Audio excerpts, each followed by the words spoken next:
मेनब नेपाल के जिला लुम्बिनी की रहने वाली थी। उसकी शादी पटना के मोहल्ला धोबी घाट निवासी आरिफ से हुई थी। आरिफ और उसके दो बच्चे थे। लगभग 4 साल पहले की बात है। मेनब अपने मायके जाने के लिए ससुराल से निकली। उसके साथ उसके दोनों बच्चे भी थे। जन सेवा जननायक एक्सप्रेस से वह बस्ती रेलवे स्टेशन पर उतर गई, क्योंकि वहां से उसे बस पकड़कर लुम्बिनी जाना था। जब तक मेनब की ट्रेन बस्ती पहुंची, तब तक रात हो चुकी थी। मेनब ने बच्चों के साथ नाश्ता वगैरह किया और अपना सामान प्लेटफॉर्म के एक कोने में रखकर बच्चों को वहीं सुला दिया। वह खुद इधर उधर टहलकर रात गुजारने की कोशिश करने लगी। 24 साल की मेनब को देखकर यह अंदाज़ा लगाना मुश्किल था कि वह दो बच्चों की माँ होगी। उसका छरहरा बदन, गोरा रंग किसी को भी अपनी ओर आकर्षित कर सकता था। रेलवे स्टेशन पर मौजूद जावेद की नज़र मेनब पर पड़ी तो उसकी आंखों में चमक आ गई। वह मेनब से बात करने का कोई बहाना तलाशने लगा। जावेद चालू किस्म का आदमी था। वह किसी ऐसे ही शिकार की तलाश में था, इसलिए अकेली महिलाओं से बात करने का हुनर अच्छी तरह जानता था। उसने बिना किसी परिचय, बिना किसी भूमिका के मेनब के पास जाकर पूछा, इतनी रात में स्टेशन पर परेशान सी घूम रही हो, कहीं जाना है क्या? जावेद का हमदर्दी भरा लहजा देखकर मेनब ने कह दिया, मुझे नेपाल जाना है, लेकिन समझ में नहीं आ रहा है कैसे जाऊं। जावेद पहले ही समझ चुका था कि वह अकेली और इस जगह से अनजान है, इसलिए उसने इस मौके का फ़ायदा उठाने की सोच ली थी। जावेद बस्ती रेलवे स्टेशन के पास ही पुरानी बस्ती थाने के मोहल्ला रसूलपुर का रहने वाला था। बस्ती रेलवे स्टेशन के पास स्थित देह की मंडी में उसका आना जाना लगा रहता था। मेनब की नासमझी का लाभ उठाने के लिए उसने उसे देह व्यापार की मंडी में पहुंचाने का फैसला कर लिया। इसके लिए उसने मन ही मन योजना भी बना ली। अपनी उसी योजना के मद्देनज़र उसने मेनब से कहा, देखो, नेपाल जाने के लिए तुम्हें बस पकड़नी पड़ेगी। बस अड्डा यहाँ से थोड़ी दूर है। तुम मेरे साथ चलो, मैं तुम्हें वहाँ छोड़ दूँगा। रात भर स्टेशन पर पड़े रहने का कोई फ़ायदा नहीं है। तुम्हें अकेली देखकर पुलिस वाले अलग से तंग करेंगे। बेहतर होगा अभी निकल जाओ। नेपाल के लिए बसें जाती रहती हैं। सुबह तक अपने मायके पहुँच जाओगी। अकेलेपन की वजह से मेनब पहले ही घबराई हुई थी। जावेद की हमदर्दी से वह पिघल गई। बिना सही गलत का अंदाज़ा लगाए वह परेशान से स्वर में बोली, ठीक है, मैं बच्चों को ले लेती हूँ। आप हमें बस अड्डे पहुँचा दीजिए, बड़ी मेहरबानी होगी। बच्चों का नाम सुनकर जावेद ने आश्चर्य से उसकी ओर देखा। वह उसे अकेला समझ रहा था। उसने मेनब से पूछा, तुम्हारे बच्चे भी हैं? तुम्हें देखकर तो ऐसा लगता जैसे तुम्हारी शादी हाल फिलहाल ही हुई होगी। अपनी तारीफ हर इंसान को अच्छी लगती है। जावेद का कमेंट सुनकर मेनब को भी अच्छा लगा। बातचीत हुई तो परिचय के नाम पर दोनों ने अपने अपने नाम एक दूसरे को बता दिए। मेनब को यह जानकर अच्छा लगा कि उसकी मदद करने वाला भी मुसलमान है। वह न तो भेड़ की खाल में छिपे भेड़िए को समझ पाई और न यहीं की गलत और गंदे लोगों का कोई ईमान धर्म नहीं होता। मेनब अपने बच्चों को साथ लेकर उसके साथ जाने को तैयार हो गई। जावेद उसे मोटरसाइकिल पर बैठाकर बस अड्डे ले गया। वहां जाकर पता चला कि सिद्धार्थनगर होते हुए ककहरा बॉर्डर के लिए बस सुबह 7 बजे जाएगी। जावेद इस बात को अच्छी तरह जानता था कि बस सुबह जाती है। वह मेनब को जानबूझकर बस अड्डे ले गया था। बस नहीं मिली तो उसने मेनब से कहा, तुम मेरे साथ चलो, रात को आराम करके सुबह चली जाना, मैं तुम्हें बस में बैठा दूंगा। मेनब उस पर भरोसा करके उसके घर चली गई। घर पर जावेद ने उसे चाय पिलाई जिसमें नशीली दवा मिली हुई थी। चाय पीकर उसे नींद आ गई। तब तक उसके बच्चे भी सो चुके थे। नींद के आगोश में डूबी मेनब और भी सुंदर दिख रही थी। जावेद उसके यौवन का स्वाद लेने के लिए बेचैन हो उठा। नशे की हालत में मेनब कुछ समझ नहीं पाई। वह जावेद का साथ देती गई। वह दो बच्चों की माँ जरूर थी, पर उसके बदन की गर्मी किसी को भी पिघला सकती थी। सुबह को जब मेनब का नशा टूटा और वह नींद से जागी तो उसे सब कुछ समझ में आ गया। लेकिन अब वह कुछ नहीं कर सकती थी। वह जावेद से बस अड्डे पहुंचाने की जिद करने लगी।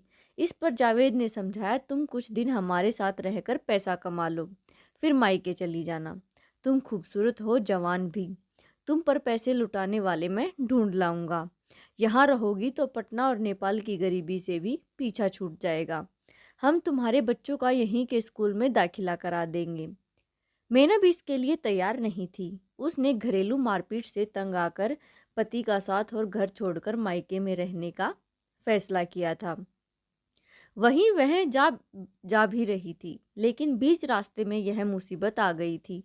मेनब चूंकि घरेलू युवती थी, इसलिए वह जावेद की बात मानने के लिए तैयार नहीं हुई, जबकि वह उसे सोने की अंडा देने वाली मुर्गी नज़र मान चुका था। उसने मेनब को बस्ती की देह व्यापार मंडी में उतारने की योजना बना ली थी। इसी योजना के तहत उसने अब उसे अपने जाल में फंसाया। इसके लिए उसने मोहरा बनाया उसके बच्चों को। जब मेनब समझाने से नहीं मानी तो जावेद ने उस पर जुल्म ढाने शुरू कर दिए। वह उसके साथ मनमानी करता, नशे की गोलियां खिलाकर ज़्यादा से ज़्यादा नशे में रखने की कोशिश करता। इससे भी बात नहीं बनती तो उसके बच्चों को मार डालने की धमकी देता। एक हफ्ते तक किए गए अत्याचारों से मेनब टूट गई। अपने बच्चों की खातिर अंतत वह अपनी देह बेचने को राजी हो गई। इसके बाद जावेद ने उसे पूरी तरह तैयार करके देह व्यापार की मंडी में उतार दिया। बाजारू लड़कियों के बीच रहकर वह भी जल्दी ही उनकी तरह ग्राहक फंसाने के लिए लटके झटके सीख गई। वह शाम ढलते ही मेकअप करके सड़क किनारे खड़ी हो जाती। जावेद उसके लिए ग्राहक ले आता। मेनब कमाने लगी तो जावेद ने उसे एक कमरा अलग से किराए पर दिलवा दिया। वह उसी कमरे में रहने लगी। जावेद ने उसके दोनों बच्चों को स्कूल में दाखिल करवा दिया। उन्हें वह अपने साथ अपने घर में रखता था ताकि उसकी डोर उसके हाथ में रहे। उधर जब नेपाल के रहने वाले मेनब के पिता हबीब को यह पता चला कि उसकी बेटी अपने ससुराल से नाराज़ होकर मायके के लिए निकली थी, तो उसे आश्चर्य हुआ, क्योंकि वह मायके नहीं पहुंची थी। मेनब के पिता हबीब ने आरिफ से बात की तो उसने किसी भी तरह की जानकारी नहीं दी। उसने दो टूक कह दिया कि मेनब उसके लिए मर चुकी है। पति भले ही कितना भी निष्ठुर क्यों न हो जाए, पिता अपनी बेटी को कभी नहीं भूल सकता। हबीब का मेनब के साथ बहुत लगाव था। हबीब ने उसे तलाश करने की बहुत कोशिश की, पर वह कहीं नहीं मिली। उधर जावेद के जाल में फंसी मेनब दिन रात वहां से भागने के मंसूबे बनाती रहती, लेकिन जावेद ने उसके बच्चों को उससे अलग अपने कब्जे में रखकर उसके पर काट दिए थे। वैश्या बाजार में कम काम करने वाली औरतें 3-4 माह में एक बार सरकारी अस्पताल में यौन रोगों की जांच कराने के लिए जाती हैं। एक बार मेनब भी उनके साथ अस्पताल जाने लगी तो उसने बच्चों की बीमारी का वास्ता देकर उन्हें भी साथ ले लिया था। उसका इरादा चुपचाप भाग जाने का था, लेकिन पता नहीं कैसे जावेद को उसके मंसूबे का पता चल गया। उसने मेनब को अस्पताल से बाहर निकालते ही पकड़ लिया। इसके बाद उसने मेनब को बुरी तरह मारा पीटा। कुछ दिनों के बाद मेनब ने फिर से भागने की योजना बनाई, लेकिन इस बार भी वह पकड़ी गई। इसके बाद भी वह वहां से भागने की कोशिश करती रही, पर कामयाब नहीं हो सकी। देखते देखते करीब 4.5 साल गुजर गए। मेनब जब नरक भोग रही थी, तभी एक दिन उसके साथ रात गुजारने के लिए लुम्बिनी का रहने वाले श्याम प्रसाद आया। श्याम प्रसाद की बहन बस्ती में ब्याही थी। श्याम जब भी बस्ती आता था, वहाँ की धंधा करने वाली औरतों के पास जरूर जाता था। उस दिन इत्तेफाक से वह मेनब के पास पहुँच गया था। श्याम के बातचीत करने के तौर तरीके से मेनब समझ गई कि वह उसके ही इलाके का रहने वाला है। उसने उसे अपनी पूरी कहानी बताई। मेनब की कहानी सुनकर श्याम को बहुत दुख हुआ।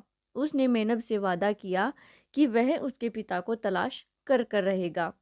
श्याम मेनब से उसके पिता का नाम पता लेकर लुम्बिनी आया और उसके पिता हबीब से मिला। उसने उन्हें मेनब के बारे में कुछ न बताकर उनका फ़ोन नंबर ले लिया। उसने सोचा था कि इस बार जब वह बस्ती जाएगा तो उनकी मेनब से सीधी बात करा देगा। मौका निकालकर श्याम बस्ती आया। इस बार उसने फ़ोन करके सीधे मेनब से ही मिलने का वक्त तय किया। मिलने पर उसने उसे सारी बात बताई, साथ ही कहा भी कि वह उसे उसके पिता से मिलाकर रहेगा।